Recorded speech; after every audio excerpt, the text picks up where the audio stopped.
जब से इलेक्शन का रिजल्ट आया है तब से लेकर अब तक बीजेपी के लोग एक ही बात कर रहे हैं कि अयोध्या कैसे हार गए। कुछ लोग अयोध्या वालों को ही कोसने लगे हैं, लेकिन सच ये है कि बीजेपी सिर्फ अयोध्या ही नहीं हारी, आसपास की बहुत सीटें हार गई। अयोध्या के आसपास 10 लोकसभा सीटें हैं, इनमें 6 सीटें बीजेपी हार गई, जबकि 2019 में बीजेपी ने अयोध्या के आसपास की 7 सीटें जो हैं वो जीती थी। यानी अयोध्या वालों को कोसने का कोई मतलब नहीं है, ना ही ये कहने का कोई मतलब है कि राम मंदिर बनने के बाद भी कैसे अयोध्या वालों ने वोट नहीं दिया। सीधी सी बात है कि कई और फैक्टर्स भी हैं जिसमें आसपास के इलाकों में बीजेपी की दुर्दशा हो गई।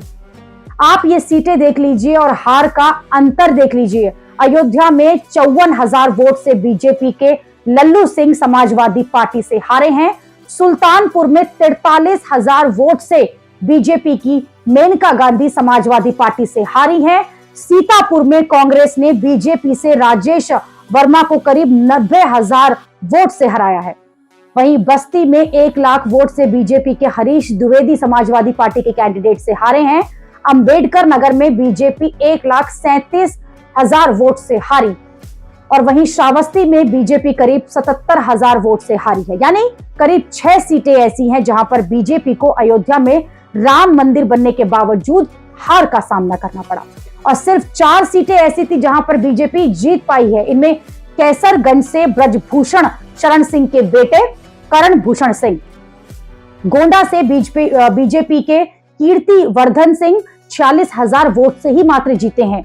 डुमरियागंज से जगत अंबिका पाल 43,000 वोट से जीते। बहराइच की जो सीट है वहां से बीजेपी के आनंद कुमार 64,000 वोट से जीते हैं। इन 4 सीटों को अगर आप छोड़ दें तो अयोध्या रीजन में आने वाली कई सीटों पर बीजेपी की बहुत बड़ी हार हुई है। इसलिए सिर्फ अयोध्या वालों को भला बुरा कहने से बीजेपी की बड़ी हार छुप नहीं जाएगी। सच ये है कि इस चुनाव में कई सारे फैक्टर्स एक साथ चले, जबकि बीजेपी राम के भरोसे ही थी।